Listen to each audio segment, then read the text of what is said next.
आज के हमारे कार्यक्रम के विशिष्ट अतिथि प्रोफेसर रविंद्रनाथ श्रीवास्तव द्वारा लिखित पुस्तक अप्राप्य आयाम गुरु गंभीर नाथ की दृष्टि एक समकालीन पाठ का विमोचन इस क्रम में प्रस्तावित है।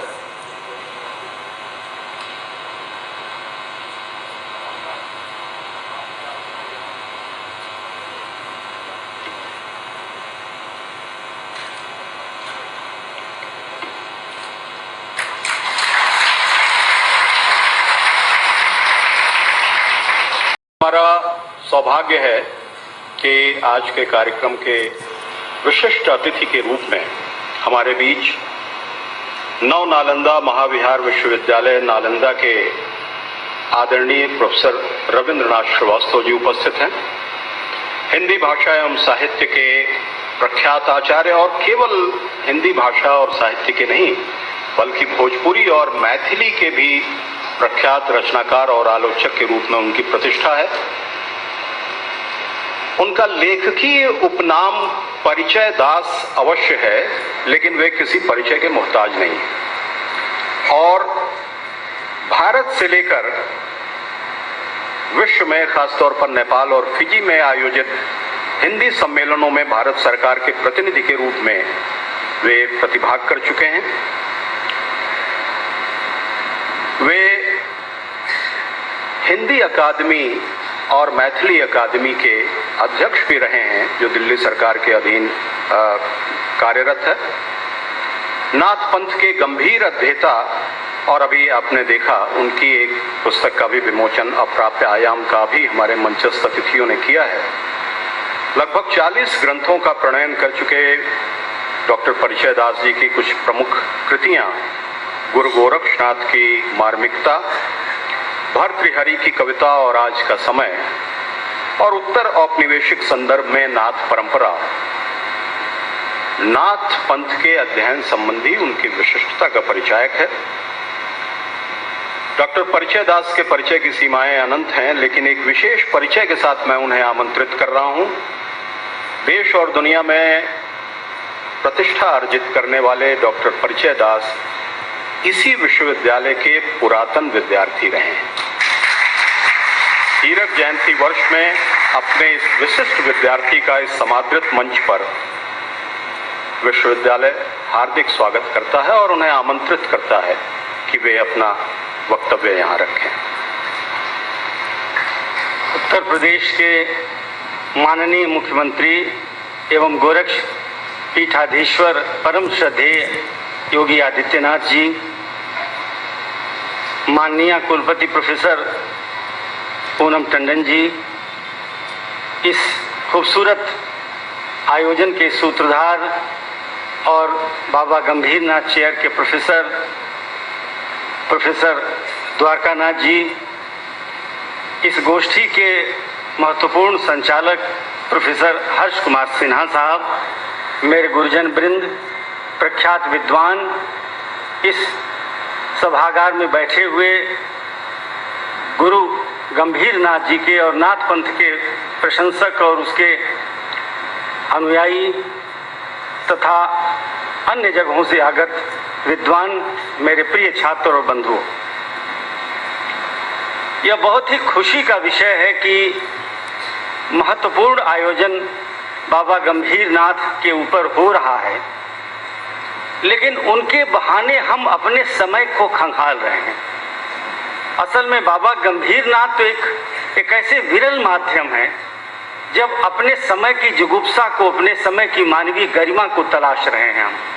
मेरी दृष्टि में जो मेरी छोटी सी समझ है उसके अनुसार बाबा गंभीर नाथ जब गोरखपुर में आए और यहाँ से फिर वो बनारस गए, झूसी, इलाहाबाद गए, अमरकंटक गए, गया की पहाड़ियों में गए, विभिन्न जगहों पे गए, एक गहरी पदयात्रा की उन्होंने। मैं समझता हूँ कि यह पदयात्रा उनके भीतर और बाहर दोनों तरफ की पदयात्रा है।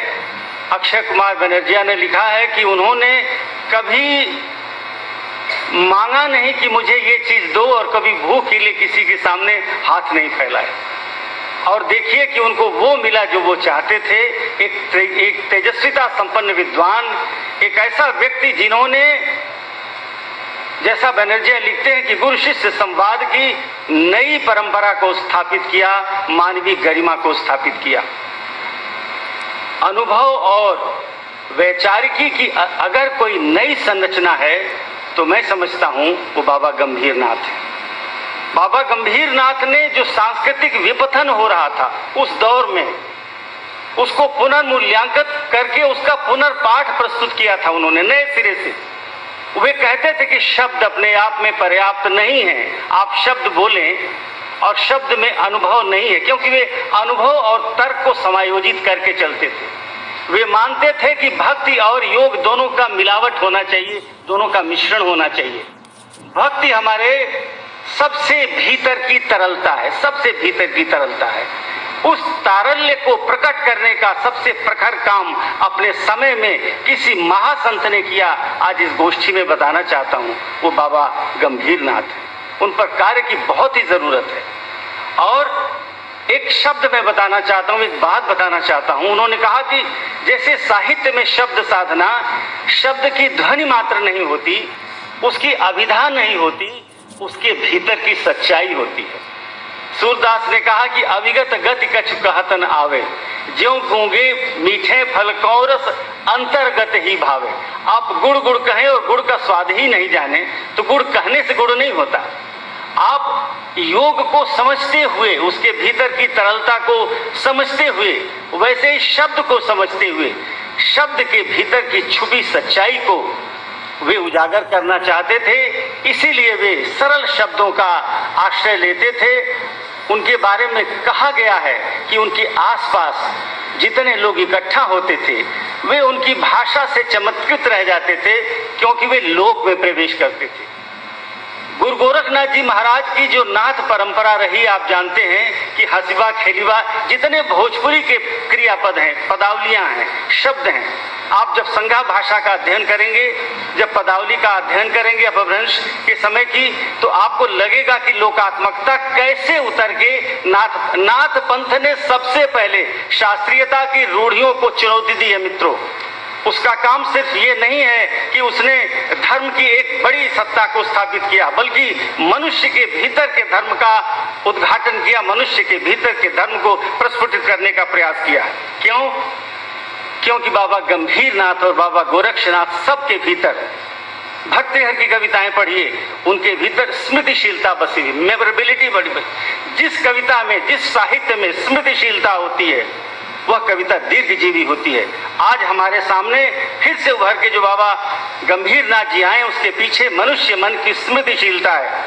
और केवल वो मनुष्य के भीतर के अध्यात्म को नहीं चाहते थे। मैं आपको बताऊं कि औपनिवेशिक जितने राइटर्स थे, उन्होंने कहा कि रहस्यवाद ही नाथ पंथ है। यह बाद में असिद्ध सिद्ध हुआ, मैंने खुद इसका अध्ययन किया।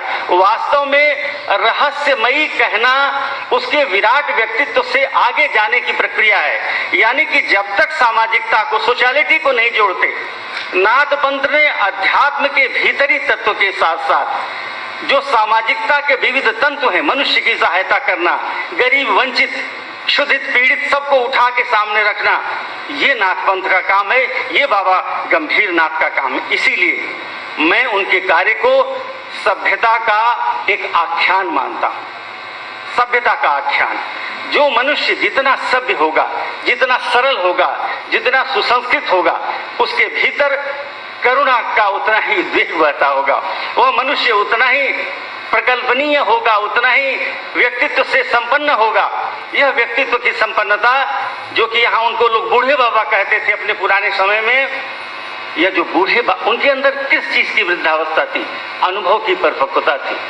एक व्यक्ति 20 साल में भी अनुभव वृद्ध हो सकता है। वो अनुभव वृद्धता उनके भीतर हमेशा विद्यमान थी। और सबसे बड़ी अनुभवसिद्धता मैं आपके सामने रखना चाहता हूं, वो ये थी कि परंपरा का नवाचार किया। हजारी प्रसाद द्विवेदी कहते हैं कि जो परंपरा आगे नहीं बढ़ती वो स्थिर हो जाती, जड़ जाती है। यानी परंपरा का काम ही है स्वतः विकसित होते रहना। नाथ पंथ ने, बाबा गंभीर नाथ ने परंपरा का एक नव आचरण प्रस्तुत किया है हमारे सामने। आज दुनिया में इतनी तनाव की पोजीशन है, इतना घनीभूत पीड़ा है, माइंडफुलनेस क्यों लेने की कोशिश हो रही है? क्योंकि आज हठ योग और कुंडलिनी जागरण पूरे विश्व में फैल चुका है। सभी लोग चाहते हैं कि इन योग के माध्यमों से हम अपने भीतर की सत्ता को स्थापित करें। देखिए, सामाजिकता इतनी बिखरी हो चुकी है कि मनुष्य के भीतर का एकांत समाप्त होता जा रहा है। उस मनुष्य के भीतर को एकांत देने के लिए योग की सबसे पहली जरूरत है। और मैं प्रणाम करता हूं बाबा गंभीर नाथ को, जिन्होंने योग, भक्ति, अध्यात्म, स्मृति, शब्द, ध्वनि, इन सारे माध्यमों का एकीकरण किया। उनके लिए शब्द केवल संचरण के साधन नहीं थे मित्रों, शब्द उनके लिए भीतर की खोज थी, आत्म साधना थी। और नाथ पंथ साधना के साथ साथ जिस तरह से सोसाइटी को यानी सामाजिकता को उद्बुद्ध करता है, आज देखिएगा आगे का यही धर्म होगा, आगे का यही समय होगा जब मनुष्य अपने भीतर और मनुष्य अपने बाहर दोनों को एक साथ साधे। आपको बार बार बाबा गंभीर नाथ याद आएंगे। मैं प्रणाम करता हूं और बाबा जी को प्रणाम करता हूं। उनकी उपस्थिति में मैंने ये बात कही।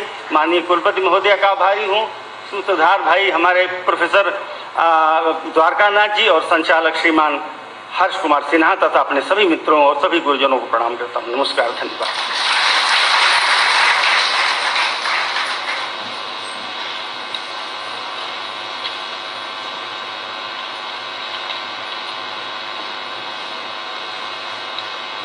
आज के उद्घाटन सत्र के विशिष्ट अतिथि प्रोफेसर रविंद्रनाथ श्रीवास्तव जी का उद्बोधन।